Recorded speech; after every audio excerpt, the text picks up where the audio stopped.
All right, so it was a Sunday morning, 2014, January. We were at 20 Mission. I was just setting up coffee. It was around 9 a.m. and a man walked in with a tight leather jacket and a helmet. And he said, "Hi, I just flew in from Tokyo." I'm like, "Wow, welcome to SFCDEVS, you're first." And he's like, "Yeah, I quit my PhD to come work in Bitcoin, and I heard your meetup is the best." And I was like, "Well, who are you?" I'm like, "What do you do?" He's like, "I'm nobody, I'm just, a kind of guy, I just want to help out."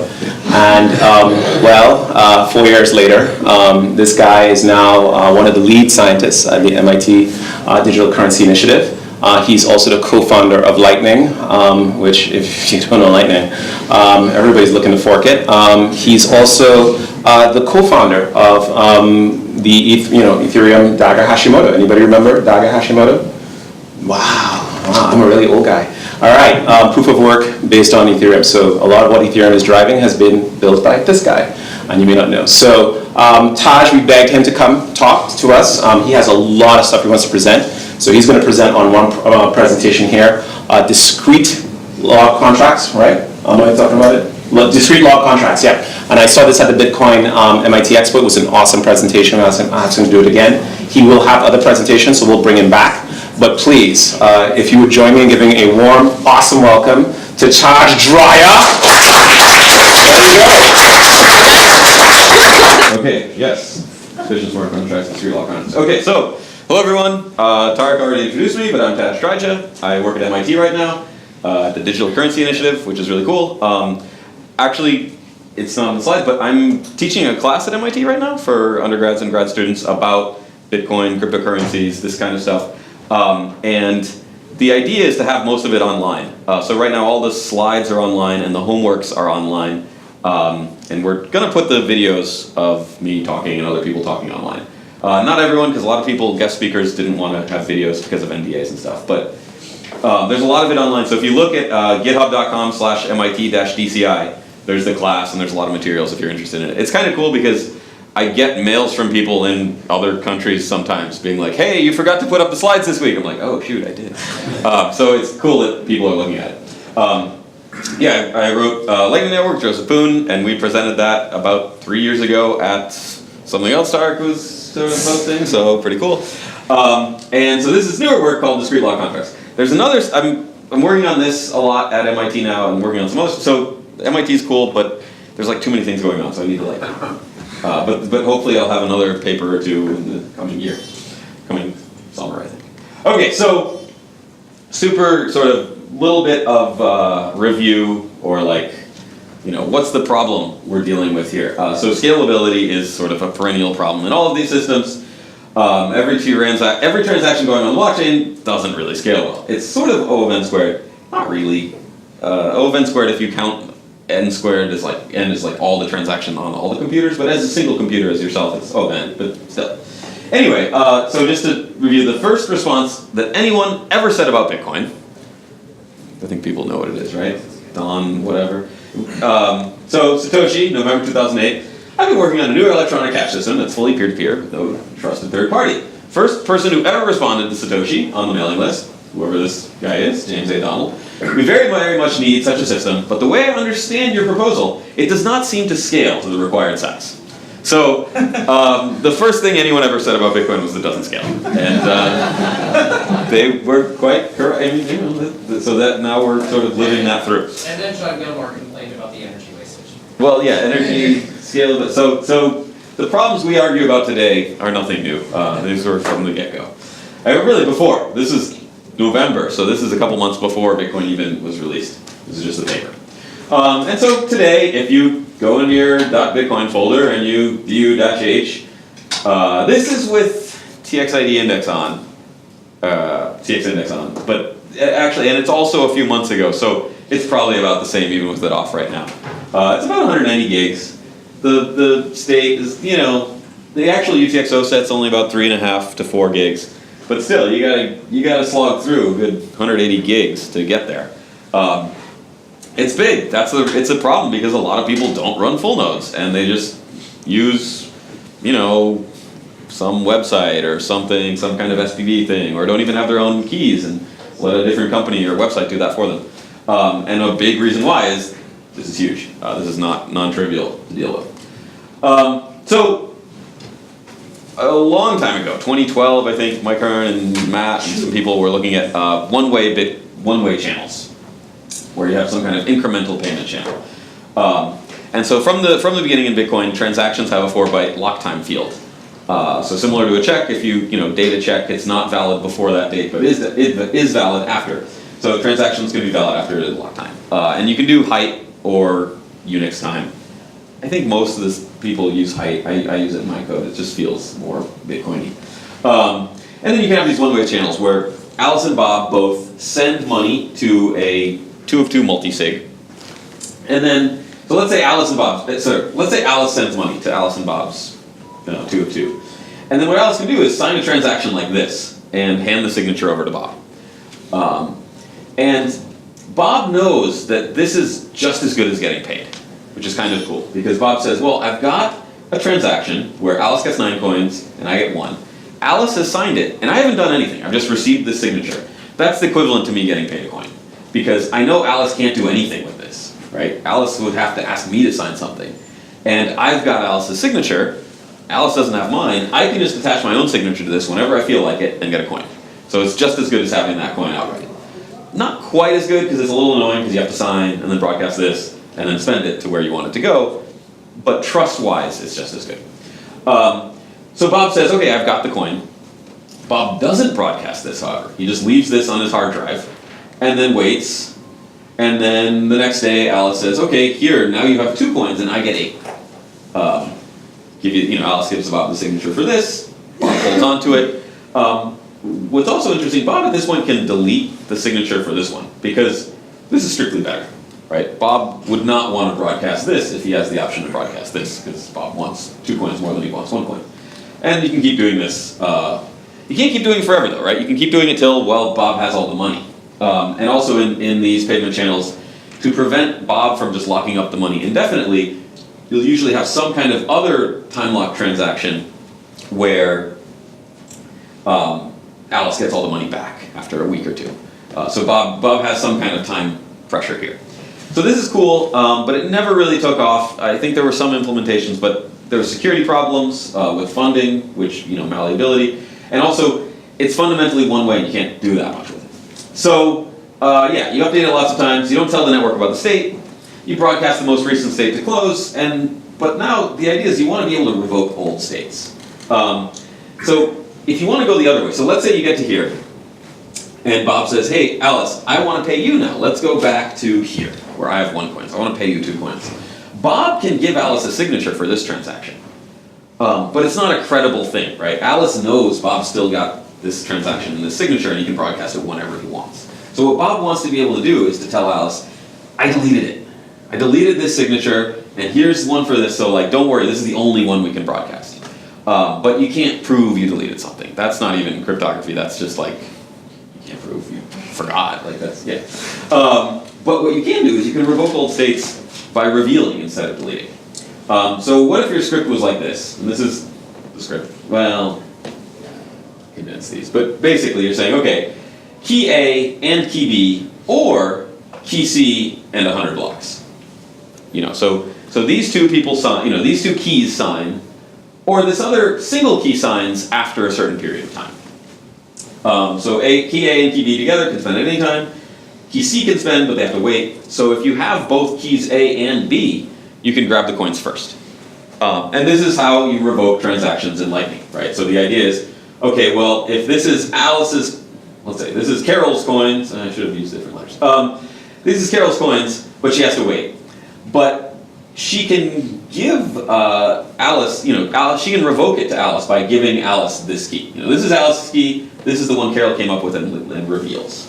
So in the practice in Lightning channels, Alice gives Bob Alice's revocation key, Bob gives Alice Bob revocation private key. Now if they broadcast an old state, they lose all their money, right? Their counterparty can immediately take all the funds, whereas they have to wait.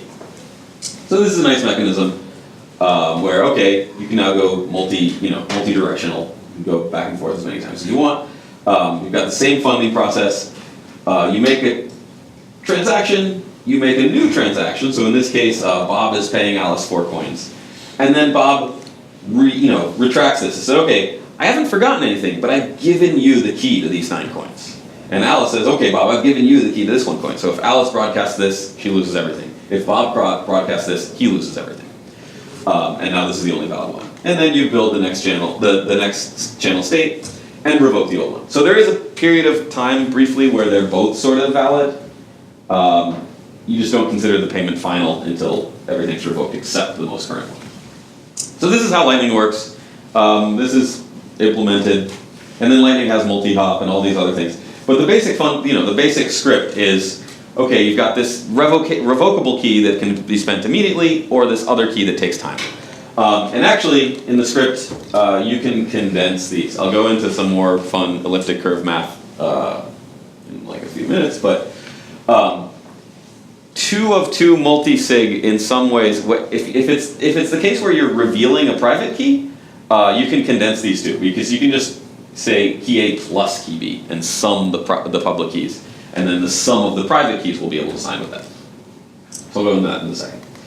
Okay, so this is the mechanism for Lightning. Everyone's cool with this? Okay. And then what if you want to do something else with this? So like conditional payments. Payments conditional on some external data, which is a very nice way, it's a very broad technical way of saying it, but it's also, you could say, like gambling or betting. And so you could say, if someone's betting on a baseball game, you could say, oh, we're making payments conditional on real world outcomes. Sounds very technical. Or you can also take things that people think of as legit, like health insurance, and you could just say, well, that's just gambling, right? I'm just betting I'm gonna get really sick. And if I get really sick, I win and they have to pay me a lot. And like car insurance, I bet I'm gonna crash my car, and then they're like, I bet you won't, and they're like, I crashed it, pay up. So, different ways to think. But so, the thing is, like all of finance, not all, but almost all of finance is like basically conditional payment. If this happens, money goes over here. If this other thing happens, money moves this way. So this is fairly general, but I'm gonna give a concrete example where Alice and Bob are betting on the weather tomorrow. So if it rains, Alice gets a coin. If it's sunny, Bob gets a coin. I might switch. I always get them confused, and maybe I'll say Bob gets it if it's raining. But anyway, one gets sunny versus rain. So the problem is there's no op weather. You can't have the blockchain tell you what the weather is, right? That'd be nice, but that's probably not going to get software in anytime soon. So you've got this Lightning Network simple script where it just enforces the most recent thing. And this is a smart contract. I would say that Lightning uses this smart contract. It's a really simple one, but it's saying, hey, this key signs, or after a certain period of time, this other key signs. Pretty simple, but lets you do lots of cool stuff. The difference here is in Lightning, the state of the smart contract is sort of closed loop, in that okay, that's not gonna fall. The state is all internal, in that Alice is paying Bob, and maybe there's another party, Carol. Everyone's paying each other, but there's no external real world data. All the data that's getting generated is getting generated by the people in the channels and on the network. And most of it's like random numbers. Like, oh, I'm going to reveal some random number, which then lets me spend this, or things like that. But in the case of the weather, it's in some ways random, and that you don't know what the weather is going to be tomorrow, but it's a real world thing, right? It's external state that you want to get into your contract. So if you want external state, you need some way to get it into the blockchain, into this network. And we usually refer to that as an oracle. So the simplest system for an oracle we think of as like 2 of 3 multisig. Actually, even simpler, 2 of 2 multisig. Where you just say, okay, Alice and Bob just put their money in a 2 of 2 multisig address, and then they shake hands, and if it's sunny, Alice signs and says, okay, Bob, you get all the money, and if it's rainy, Bob signs and says, okay, Alice, you win. The problem there is that if there's a conflict, and Alice says, dude, it totally wasn't raining at all. That was not rain. That was like not even a drop. And Bob's like, no, that counted as rain. I felt it. Then they're stuck, right? Now it's 2 of 2 multisig. They don't agree. You could be stuck indefinitely. And it also gives an advantage to rich players in systems like this, because let's say Bob's a millionaire and Alice is trying to make rent, and Alice is like, look, I really need the money. I think I won, but I'm more willing to compromise, right? Let's split it 50-50. And Bob's like, okay, cool, 50-50. And even though Bob sort of knows he lost, and it's kind of scummy, but you know, the people who have a lower time value of money are at an advantage here because they can wait out. They can also do things where that's like not even as interactive, where you know, it could rain. I keep forgetting which is rain. Anyway, it can rain, and Bob can say, hey, look, I know it rained, right? But I'm a jerk, and this is an anonymous, trustless, decentralized system. I'm going to give you a few dozen time-locked signed transactions. The one that is valid right now gives you 0.1 points and gives me 0.9. One that's valid tomorrow gives you a little more. And then eventually you'll get almost all your money back, and I'll get a very small amount. But you'll have to wait a year. So you pick, right? And the only real response Alice can make to that is another similar response with even longer timeouts. So hoping that Bob will break first and broadcast something. So these are not, you know, you do need some kind of third-party arbitration, some kind of oracle. So yeah, 2 of 2 work trade with friends, but Bitcoin is the currency of enemies, and third party can decide. So you could do this. You could have Olivia. Look like an L on my phone. So 3 keys. You got Alice's key, Bob's key, and Olivia's key. If Alice and Bob are chill and they agree, yep, it totally rained. Okay, we'll send all the money over. And they can both sign without getting Olivia involved, which is nice, right? So this is an optimistic protocol where they don't. You know, they only fall back to Olivia in the case where a conflict occurs. And if they do fight, or way more likely than fighting, one of them just disappears, right? So Bob's just gone. Maybe he figures he lost the bet, and he just unplugs his computer and doesn't even think about it, and doesn't realize, like, wait, I have to actually sign something so that Alice gets her money. Then one of them can go to Olivia and say, hey, Olivia, sign. The problem, of course, is it's sunny. And then Alice tells Olivia, hey, it's Alice, say that it's raining, and I'll give you 0.8 coins, right? Because I'm going to lose. I've got nothing at stake here. But if you sign that it's raining, I'll get the whole coin, and I'll give you most of it. So now the Oracle's like, it's a pretty good bribe for the Oracle. That's worth a lot of money. So this is this is doable, right? But you really have to trust the Oracle in this kind of a situation. You might be able to say, okay, well, let's add more keys. Let's add 2 oracles. Maybe. But it's a little... Olivia, what? Just tell Olivia, not Alice. Alice tells Olivia. Alice goes to the oracle like, yeah, let's sign this. Hey, Alice. Oh, hey, it's Alice. Yeah, hey, yeah, that's a little... hey, Alice. Anyway. Okay, so the problem is it's interactive, right? It'd be nicer if the oracle wasn't like individually signing things. So the oracle in this case doesn't just see the contract. They decide the outcome, and they can equivocate. So they can say it's sunny over here, and they can say it's raining over here, and they're just signing. So there's nothing really holding them to stick with one, current actual event. So it'd be better if the oracle couldn't equivocate, and even better if they never saw the contracts, and even better if nobody ever saw the contracts. But how? Okay, so now we're going into some fun math stuff, and I'm not an expert on this, although I'm studying it a lot now, and it's really cool, and it's like somewhat inaccessible because there's not a lot of good documentation, so I try to explain it, and sometimes, like at MIT, students are like, whoa, I never got that, cool, thanks. So hopefully people will get, I'll spend a little time on this and you can get the idea. So I'm not going to go into like how elliptic curves work.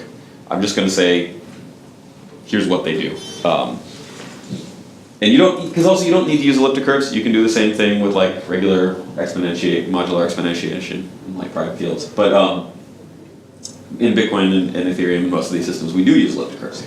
So there's not too much you need to know about these things. The basic idea is you've got regular old numbers, which we call scalars. So from now on, if I use lowercase a and b, that's just a number. And in your computer, it's usually 32 bytes. It's usually modulo some big prime number that's around 2 to the 256. So when you add 2 32-byte numbers, you still get a 32-byte number. It's not 257 bits. You don't get an overflow. And when you multiply them as well, you still stay at the same size. So and these are easy, these are regular numbers. And then you've got uppercase letters, which are points on a curve, that have different properties.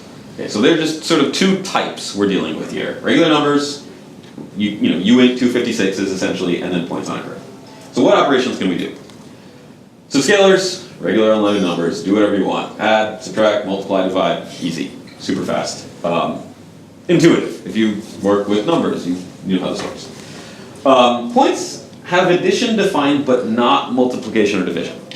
So you can add 2 points, and you can subtract 2 points, but you cannot multiply or divide them.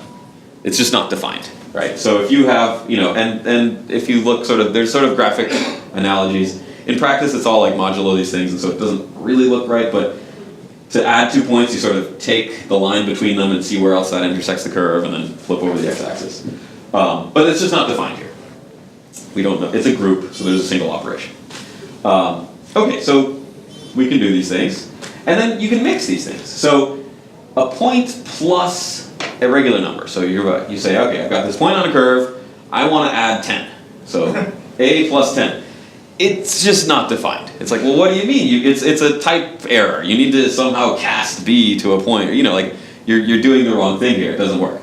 So there's no defined operation there. However, this actually works, which maybe not as obvious because they do seem to be 2 different types, and usually you can't multiply 2 completely different types. But in this case, you say, I've got point A. I want to multiply it by 10. Okay, well, what that means, since addition for these points is defined, it just means a plus a plus a plus a 10 times. So that's how we define multiplication and division. Well, you do it's a little different than actually dividing, but you have the multiplicative inverse modulo the order. But anyway, so you can do this, right? And then it's not too counterintuitive. It's like, I want 10 of this point. Okay, add this point to itself 10 times. And there's fast ways to do it on the computer. What, sorry? Are they integers? Everything's an integer. Everything's modulo some big prime number. This is the most costly operation in terms of CPU time because, so like when you're syncing Bitcoin, probably this operation is where it's spending the majority of the CPU time, I think, multiplying a point by a scalar. Because also these scalars are really huge, right? They're like on the order of 2 to the 256. And so you have to do a lot of CPU time for that. Anyway, so you can do these things. So here's our sort of toolkit. Here's our roster of operations we can do. We can do the regular boring stuff with numbers, obviously. And then we've got these things we can do. We can add points and subtract points and multiply points by scalars. And that's all and what's really cool is that like just this lets you do kind of awesome, amazing things. So like almost like most of the cryptography new stuff that's coming out. So if you've heard of bullet proofs, which is probably like, one of the frontier sort of like super out there, range proofs and does all these things. It just uses this, right? It uses this and hash functions, which I hope people know about and I'll use without necessarily explaining them too much. But basically you have this sort of discrete log toolkit and, the random oracle model and discrete log toolkit, and you can do a lot of really cool stuff. The random oracle we're pretty sure is here to stay.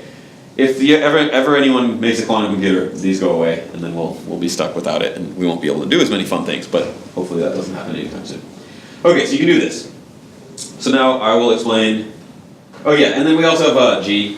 Usually the curves have some kind of generator point, where everyone just picks a point on the curve and says, okay, this is G, and we all agree on it, and that's just, and we're going to use that for different operations. Sometimes you also have an H, which is another point like G where people just pick one and use it. Okay, yeah, so what we want to do, smart contracts in a channel construction like Lightning.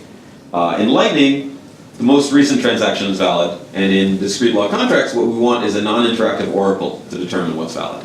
So we're going to use a new type of signature, which is basically a Schnorr signature, but a little different.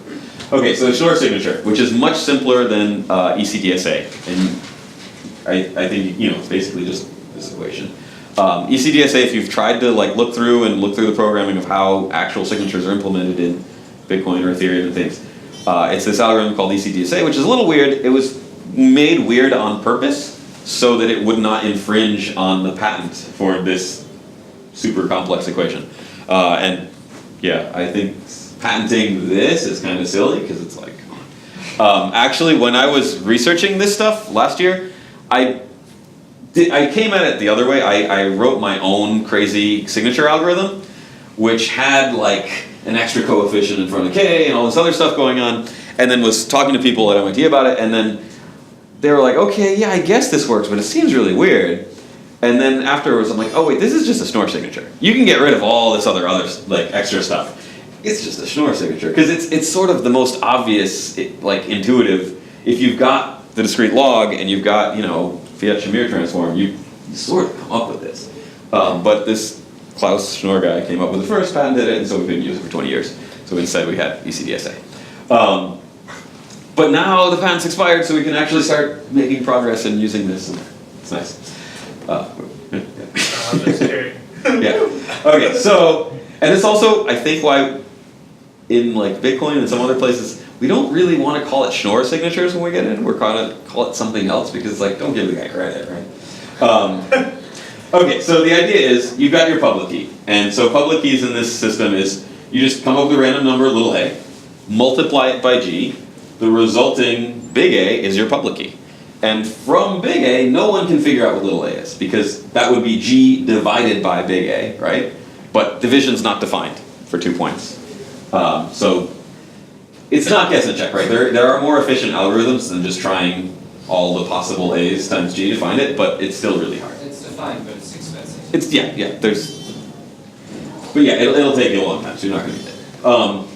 Okay, so then for a signature, you also come up with essentially another private key, call it k, and do the same operation where you multiply this other private key, this nonce k times g, and get what's essentially another public key, r. These are the same types, they're created the same way, but we call this a public key, and we generally call this like a nonce, because it's used once. And then the signer computes s, which is k minus the hash of your message concatenated with that r you just calculated, times your private key. Initially, the initial paper, you didn't have to have a message at all. This would just be a non-interactive proof that you know your private key without revealing it to someone. But then you can stick a message in there and sign a message. What is the K? K is just another random number, right? So little a is a random number, your private key. K is also a random number you come up with at signing time. This you come up with first and tell everyone, and this you come up with at signing time. In practice, it's usually, there's like RFC 6979, so you like deterministically figure out K, but it's a random number. Okay, so then your signature is this R point and this S scalar, right? So this is a 32-byte random, number looking thing, and this is a point on a curve, which is sort of 64 bytes, but it's sort of 33 because you can encode, because it's symmetric, so you can just encode a single bit for the y-axis, for the y-coordinate. So now this is what's interesting about this is there's no elliptic curve operations, right? It's, well, you got to calculate R, but you got this random number you came up with, you perform a hash, you multiply the result of that hash times your private key, and then you subtract that from this other random number. All of those are scalar only, really, and so they're very quick. They're not actually doing any elliptic curve stuff here. To verify, so the verifier knows R, S, M, and big A, right? They don't know K, they don't know little a. But what they can do is they can multiply both sides of this equation by G. So if you multiply both sides by G, you get SG equals KG minus hash of whatever times A times G. And what's nice is, hey, K times G is R, little a times G is big A. They know the whole thing now, right? So they can verify both sides. They multiply both sides. They can verify the both sides multiplied by G thing, and if this is true, then this must be true. And so that's how you can verify a signature without knowing all the private information. Okay, so this works. There's all sorts of cool stuff you can extend from this, but I'm going to change it a little for discrete log contracts.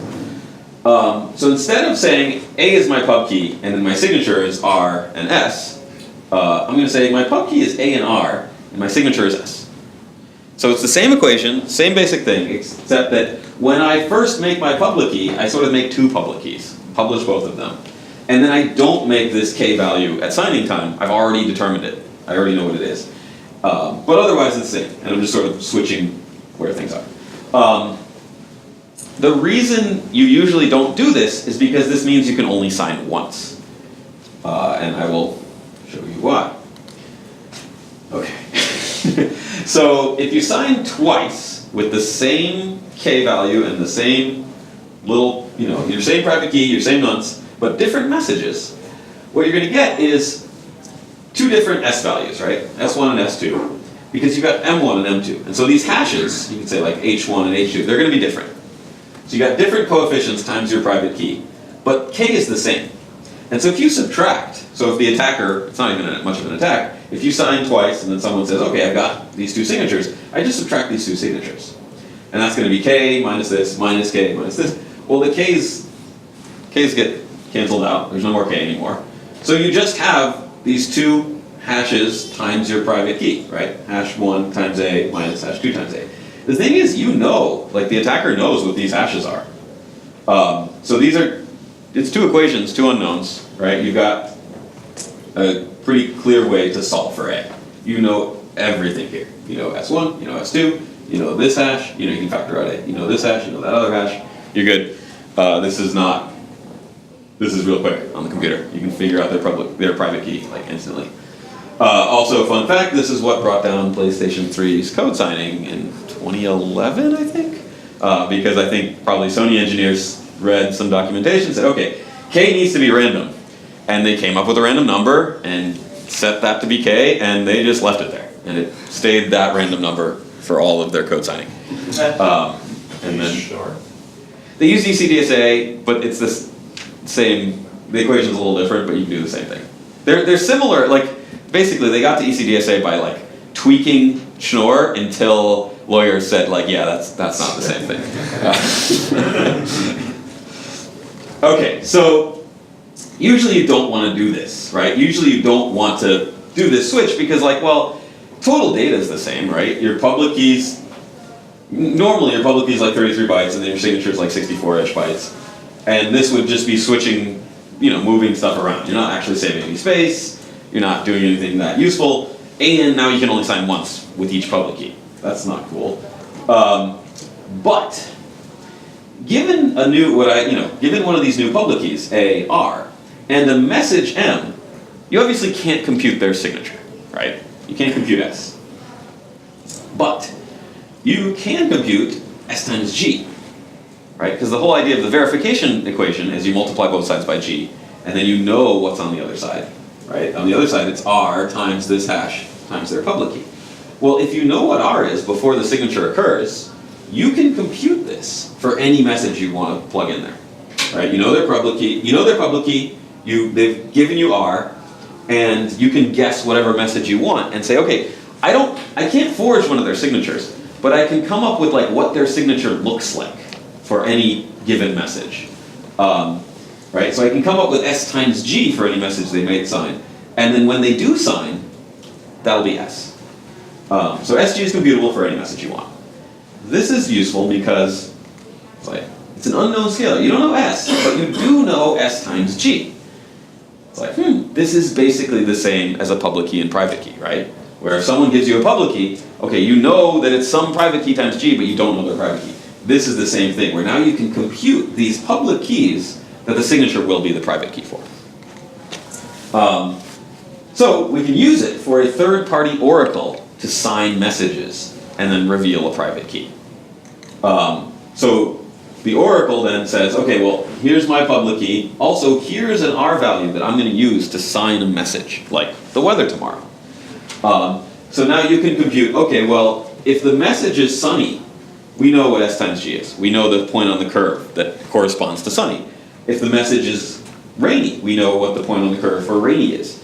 And now we can use those as public keys and send money to those places or use it in a multisig script or contract or something.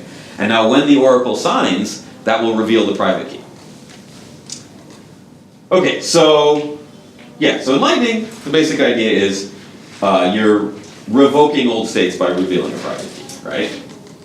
The idea in discrete log contracts is you build the entire set of transactions at the start. So instead of saying okay, sequentially, we've got this balance, now we update to the next balance, now we update to the next balance, we say, okay, at the very beginning of the contract, we build the entire set of everything that could possibly happen. So if it's sunny, Bob wins. If it's rainy, Alice wins. And then we have this middle one. If it's cloudy, well, we both get our money back or something. And then based on the Oracle signature, one of these states becomes broadcastable.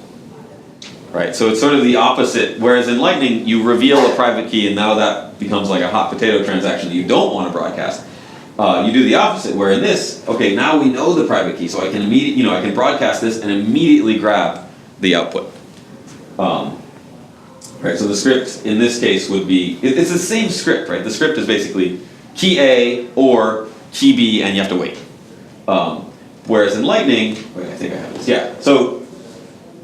Yeah, key R or pub, pub R or pub T and time. So in Lightning, the idea is this is the revocation key. And you can take two keys and add them together to make this one. So it's like Alice's key plus something that Bob revealed to them. Or a time-based public key, and time has to pass. Right? So you use op check sequence verify or op check lock time verify. So in Lightning, the correct use is the timeout. Right? So the idea is I close my own channel, and then I have to wait. And that waiting period is giving my counterparty time to contest it and say, no, wait, you broadcast the wrong one. I know the key, I know this key, I can take it immediately while you have to wait. So it gives someone the option to enforce that. So in the case of the fraud, yeah, revocable key is used. However, in discrete log contracts, it's inverted in that the correct, the timeout case is incorrect when someone publishes the wrong transaction. The idea is if you're publishing the right thing, you're doing the right thing, you don't have to wait at all. You broadcast, you've got the Oracle's key, you've got the Oracle signature, which you use as a private key, add it to your own private key, and you can immediately sweep the funds. So this is actually kind of a nicer property. Because in Lightning, you have to watch for fraud. If old states can be broadcast, then you have to defend against those and use your keys to grab the money. In discrete log contracts, on the other hand, you sweep the output as soon as you broadcast it, which is really nice. And if you go offline, I don't want to say no risk. I think there's no risk. There's no way you can get in trouble, because if you go offline, the only thing your counterparty can do is broadcast the wrong thing. If they broadcast the wrong thing, they'll just never be able to spend it, and you will have to wait to spend it. So there's like an attack where, no surprises. Where can I could show, yeah, so what you could do, let's say it rains, right? And Alice is going to win. And Bob's a jerk. And Bob says, well, I'm going to just broadcast this one where I get 9 coins. And then Alice is like, Alice gets the 1 coin immediately. Bob gets it looks like Bob's 9 coins, but Bob just doesn't have the key to spend these. And after a day or two, Alice can spend these. So Alice actually gets a little bit more, right? In this case, Alice gets all 10 instead of the 9 that she should win. But maybe Bob does that because he's like, well, I'm losing everything anyway. If this was like 0.001 or something, and this was 9.999, then Bob might be like, well, I'd rather just be a jerk and tie Alice's funds up for a day or two than get this extra couple Satoshis. So that's one issue, which is why I think it makes sense to have some payout going to both parties no matter what. Because if you really make it totally zero here, then Bob has no reason not to just be a jerk and broadcast the wrong thing. But all you can do by broadcasting the wrong thing is delay your counterparty, which is nicer, because in Lightning it is possible to potentially rip off your counterparty if they're not aware. Whereas in this case, if you go offline, go on vacation for a month, Bob broadcasts the wrong thing, okay, fine, whatever. As soon as you get back, everything's valid for you to spend. Okay, yeah. How long? Okay. So the other fun thing for scalability is you can make a discrete log contract within a channel. So, and if you cooperate in this case, then 0 transactions get broadcasted largely.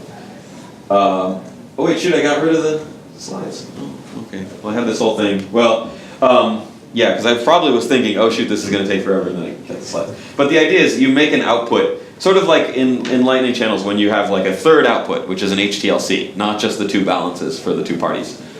You make a third output, which is another 2 of 2 multisig output, and then that is the contract. And then you build all the transactions from that contract, which if you wanted to, you could broadcast, right? You could close the channel, broadcast the transactions from the contract itself, and close everything. But if you're cooperative, you can say, hey, look, you know it was sunny, you know I can broadcast this and take the money. Let's just get rid of this entire output and, update our balances. And we could have potentially a whole bunch of different discrete log contracts within a single Lightning channel. And we can create them, destroy them, without broadcasting anything. So only when someone's offline or uncooperative, that's when you broadcast the whole thing. And it can get a little messy and can be kind of a big transaction. But that backup's always there. So that's a nice element. Other scalability things. So I was talking about weather, but in general, I don't think weather betting is a super popular pastime for most people. You guys know this ecosystem. What do you think people will use this for?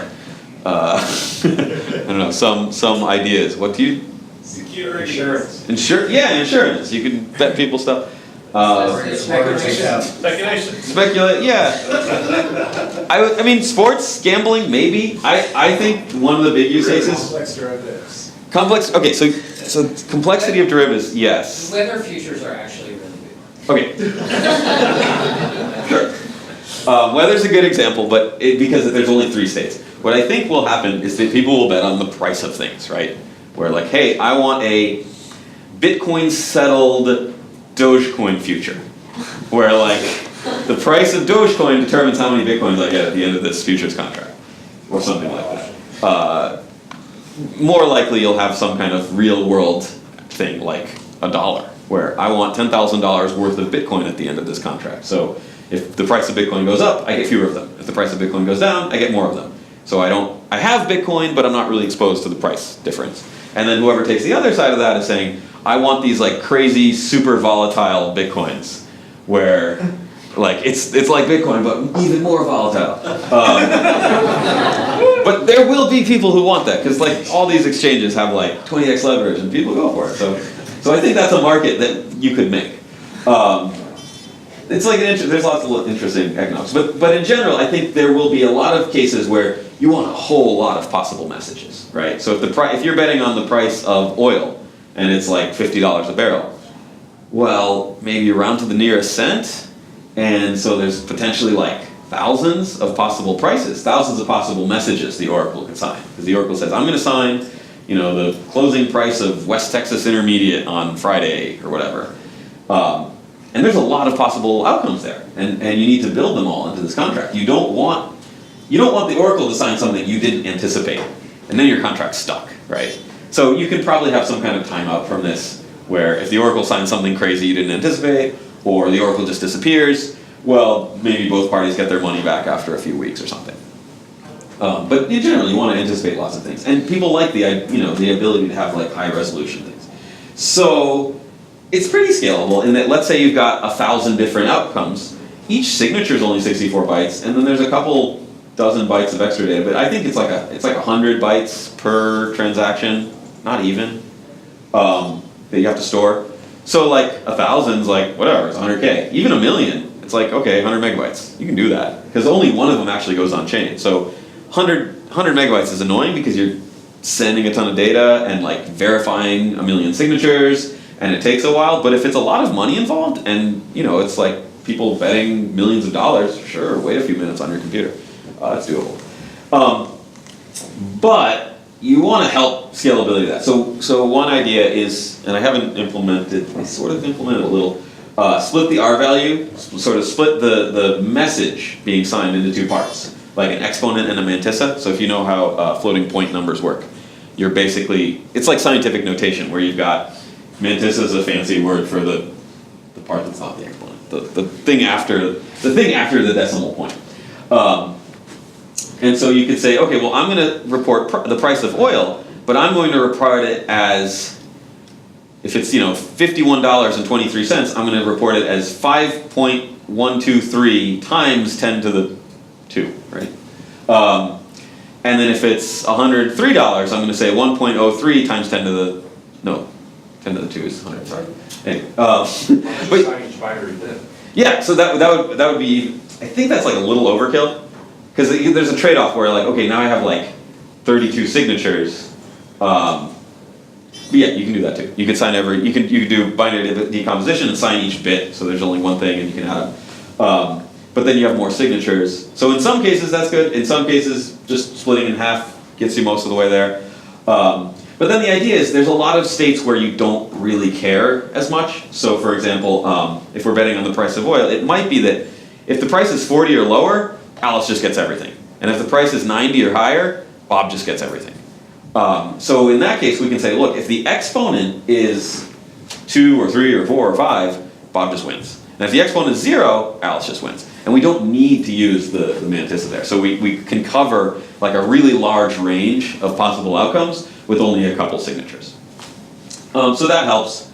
And I think it seems like a little bit, okay, over-optimizing if you're like, doing every bit or things like that, but it might let you do really cool stuff. Because then you could say, well, I'm going to take the price of oil and also, add in another dimension to this contract. So it's the price, the price of oil has to go up and the price of gold has to go down. Or like I only have 2 oracles, one signing the price of oil, one signing the price of gold, but I can create a composite synthetic asset from these 2 things. But it blows up the number of signatures I need to make because now I'm like on 2 axes. So you also want to do these kinds of things to keep the number of signatures down. So that's cool. Multi-oracle is also doable. So if you're worried your oracle will lie, and so this, I should caveat here, the oracle can still lie, right? The oracle can't really equivocate in that if they say, oh, the price is $53, actually the price is, $54. If they say both of those, anyone can now compute their private key.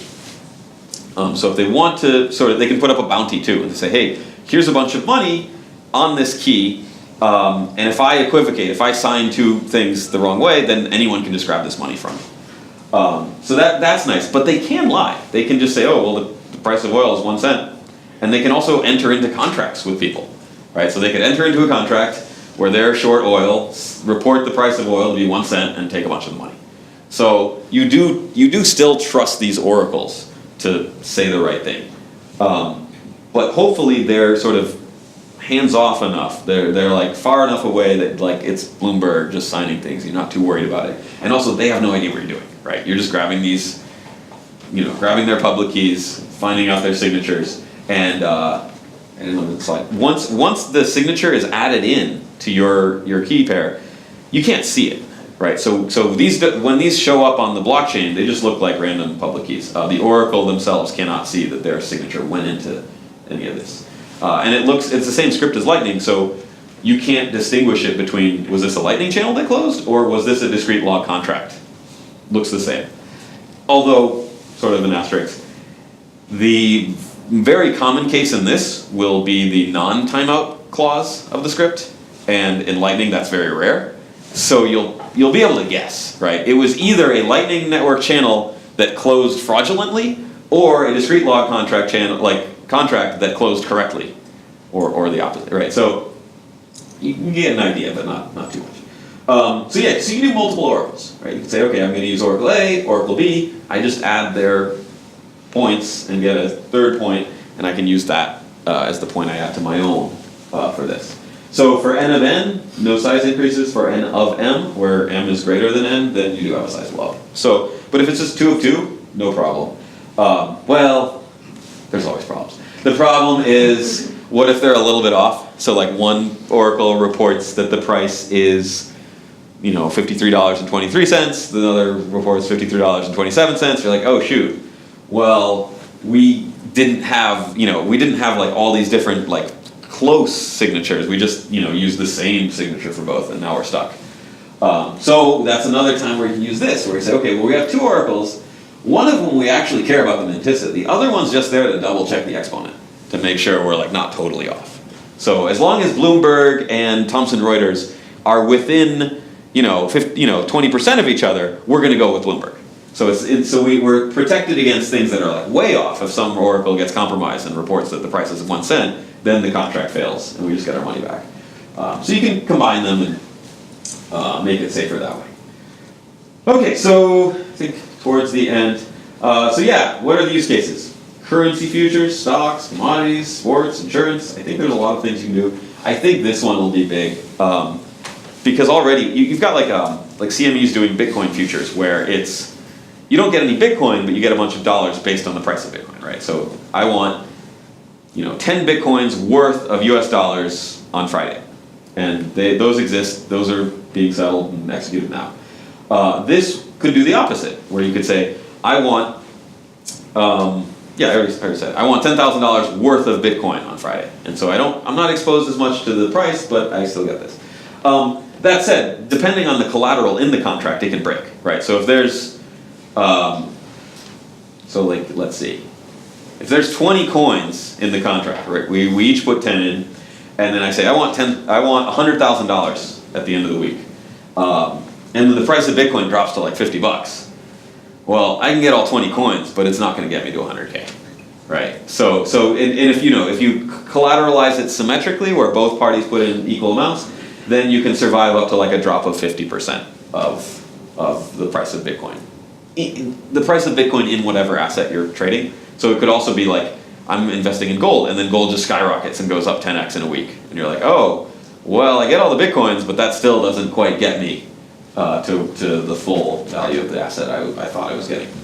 So there's limits, right? But I think in general it works. The other big limit is it's fully collateralized. So if you talk to Wall Street people, they're like, this is stupid because you have to put all your money into the contract at the beginning. Like, all I do is leverage everything. Like, and so feature versus bug, I don't know. Maybe a lot of people think that the excessive leverage in the current financial system is a bug, or maybe it's a feature. So in this case, it's really hard to get around that because the idea here is your counterparties are anonymous. You don't trust your counterparty at all. And so it's real hard to have any kind of concept of debt or margin calls or things like that in a system like that.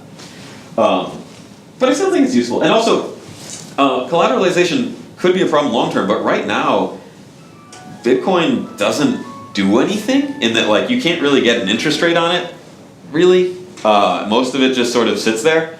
So the fact that you need to, like, lock up your Bitcoin in one of these contracts for a while, well, what else are you going to do with it? I mean, Feature or bug? What? Feature or bug? Yeah, I mean, it's cheaper than, like, putting dollars. If you have to collateralize something with dollars and you're not getting any interest off of it, that's like a real cost. But right now, people aren't really making a return on Bitcoin, at least in Bitcoin terms. So we'll see. How. And then also, you don't have leverage, but you can crank up the sort of payout ratio.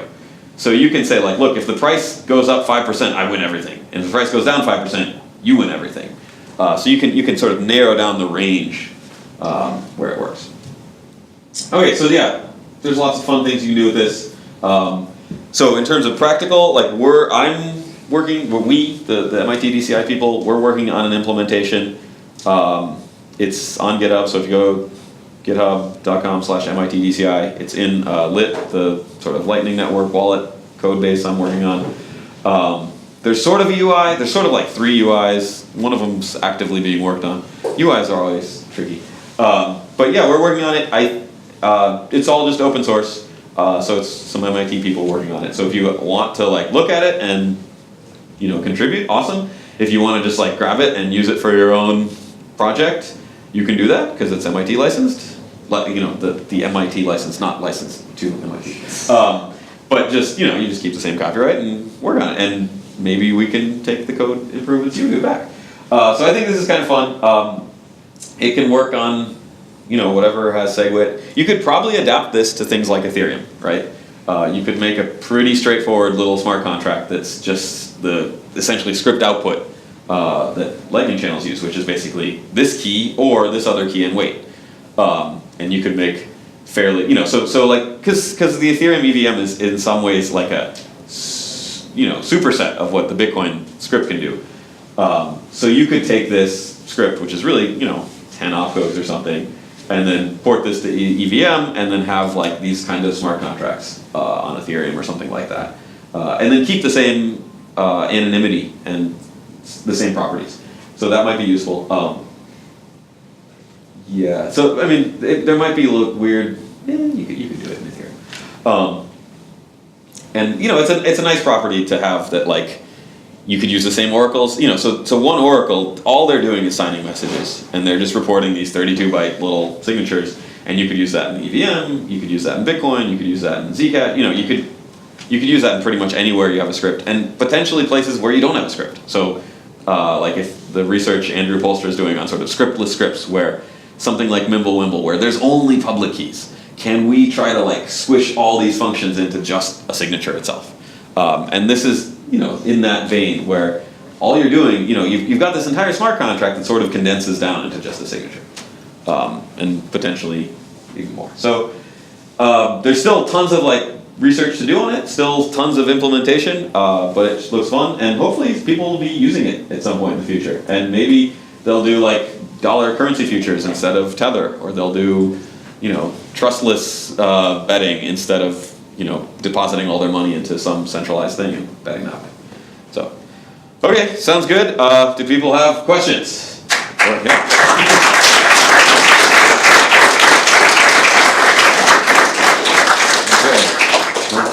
How do you imagine, what incentive does Oracle have for publishing and stuff? Sorry? What incentive does Oracle have to publish? Oh, incentive, yeah. So one of the issues is that the Oracle has no idea who's using these signatures, and so it's very difficult for them to get paid. So there's two. So I agree, it's sort of a problem. I think there's two things that make it not so bad. For the price of Bitcoin or the price of dollars, however you want to look at it, I think that exchanges have a good incentive to report their own prices. So if Gemini says, hey, we're going to sign off on the 1 hour volume weight, or they have that auction every day, and they publish that. I think it makes sense for them to publish a discrete log signature, discrete log contract signature for that as well, because if everyone's using your data feed, that could potentially push users onto your platform, because they want to hedge it out. They're like, well, I can hedge out perfectly because I know this, it'll be the same prices on the exchange. So that's potentially one. The other, from what I've talked to, it's kind of silly, but blockchain technology. So there's lots of institutions. If you talk to Bloomberg, they're like, that sounds cool. We could do that. Or Fidelity, or companies are like, we could do that. And it's not expensive, right? They already have all the data. It's just sign it. So it may initially anyway be a company's thinking it's a cool blockchain technology thing, and we're going to be an Oracle. So yeah, they're not getting paid directly. But it's also not too costly, and reputation's huge in this as well. So I think at least for exchanges it's pretty easy, because if I trust an exchange to hold my money, I can definitely trust them to at least report what the prices are. So I think that'll be one of the first use cases. Do you need two data feeds, all with nonces on signatures? So the sort of nonces pub keys, that comes at the beginning. They can pre-commit to everything. They can say, okay, here's my public key, and here's the R I will use every day for the next year. It's one big dump. Yeah, that they do. I still am trying to work on maybe you can condense that and have some kind of weird function where they only have to commit to a little bit, and then the users can generate the R values, but I don't think Generate just based on the date or timestamp date now? I think it's impossible, but I don't have I'm still everything I've come up with, and I'm like, oh, this works, and then I'm like, wait, it works for 3, and you can do it twice, but if you do it 3 times, then it reveals the key. Okay, we should, yeah. Well. Okay. In the combination of multiple pieces thing, is it possible for the Oracle to essentially express a number in binary and for people to agree to a threshold thing? Yeah, you were just saying that too. Yeah, you can decompose the entire number into each bit, and then you say, okay, well, I've got a R value for each bit I'm going to sign. So I have 32 R values. I'm going to, sign a 32-bit integer, and then I'll just sign each bit individually and provide a signature for each. And then we can combine and add those however we want. And we can get rid of low bits, we can get rid of high bits. So we could say, I bet that this value is odd, and so we're just only using the lowest bit as 1 or something. So you can do that. But wait, what is that? It's a question of whether you can support thresholding. So we want something where you're going to publish some value in binary, and we want it to be that I can make a signature that works if you published a value greater than or equal to blah. You can do that. The variables you just do. Yeah, you just do, well. Without doing every combination. Basically, you can say if it's like a really, I mean, the easiest way is like, I'm signing a value between 0 and 255. Okay, well, the threshold is 128 and I just sign the most significant bit as 1, and then you can do it that way. So there's like ugly ways to do it like that. There's other weird threshold things you can do, but a lot of them are interactive and they need the oracle to support it, or the multiple oracles to do it, and so it's harder. But like, to some extent, you can sort of solve any problem by just throwing more pre-computed states. Like the two parties can pre-compute anything. You know what, I think if you're actually doing every case, you only need to do login because You can. So it's like not too bad, and also you can do a bunch of like they're pretty fast and pretty small. So like, and they don't go on chain. So it's like, well, even if you have to do like 100,000 or 1,000,000, like it's annoying and slow, but you can do it. So. It'd be hard to federate that. Yeah. I was wondering what you think are the biggest restrictions of the system like has, and also where you think it could evolve to like. Okay, restriction and evolution. So like because I feel like it's like Ethereum smart contracts like they're so open and you can do like you can create data structures and stuff, but these smart contracts seem kind of these are more limited. These are move money based on. So I haven't thought about like, or I haven't. The direction I'm going is not like, oh, we need to make it support like the entire EVM. It's like, that's kind of harder. So the other thing that would be cool, right now the problem is, you're sort of stuck in it for the duration of the contract. You want novation. Novation would be very useful where you could say, okay, Alice and Bob are in a contract. Alice wants out. Bob doesn't, and Bob can just not respond. But Alice says, okay, here, Bob, Carol is taking my place. So from Bob's perspective, the contract stays the same. The only thing that changes is the pub keys of the counterparty. And so Bob's perspective is, yeah, whatever, I'm in the same contract. And then Bob's computer can, it's still interactive in that Bob has to sign, but Bob's computer can do that automatically because there's no real like decision making involved. Even better would be if it was completely non-interactive and you could sort of get rid of your position without Bob's doing anything. And then another cool thing, which I don't know how to do, is like, if you've got these contracts in a channel, can you somehow let other people in different channels participate in your contracts? I don't know how to do it, maybe. That would be even cooler, because then you can say like, look, I'm going to sell you my position, because I'm going to sell you my position in this contract. Because in many futures markets and options markets and stuff, that's how they work, where you're in a futures contract and you don't hold it until it expires and then it settles. A lot of times you swap it back and forth a whole bunch of times before that happens. And so it's possible with interactivity, but it's not implemented, and it looks a little annoying to implement because it's like, now it's 3 computers talking to each other instead of just 2. So those are some of the things I'm looking at in the future. But I still think it's more sticks to like moves money based on external data, and not so much like make an ERC20 token or play poker or chess for money. Like that, I mean, maybe you can adapt something like this to it, but I still think this covers a lot of the use, right? So that's what I'm thinking. Any other questions? One more? No? Just one more. It's almost done. Oh, yeah. What makes you excited about the future? I'm excited about the future. There's lots of fun things, like this stuff's actually working. There's lots of cool math. I guess, okay, the fun thing I like is,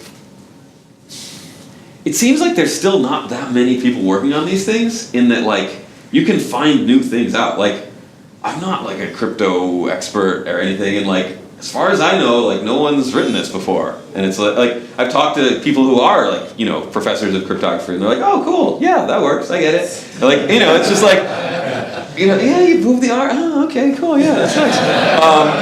And it's just like, oh, I came up with something, hey, cool. And so I'm working on another thing this summer with like Korean people, and it's like, I think this works, cool, this is really cool, and it actually makes things faster and better, and it feels like you can actually get something done. Whereas, I don't know, it feels like in a lot of jobs I've had, there's not a whole lot of room where maybe you can make something a little better, but you're sort of just working on your thing. Whereas here, it's still new. Even though it's worth $1 bajillion supposedly, there's still not too many, like, I recognize most of the faces here. It's still the same people who have been here from like 2014, 2015 for the most part. Which is good and bad, right? You want new people getting in, you have some, and so like I'm teaching a class at MIT to like get lots of new people into this. But at the same time, it's like, it's still not that big, and there's still lots of cool new things you can figure out and build. So that's pretty inspiring and hopeful, I guess. Yeah. Cool. All right. Okay, thanks. Thank you.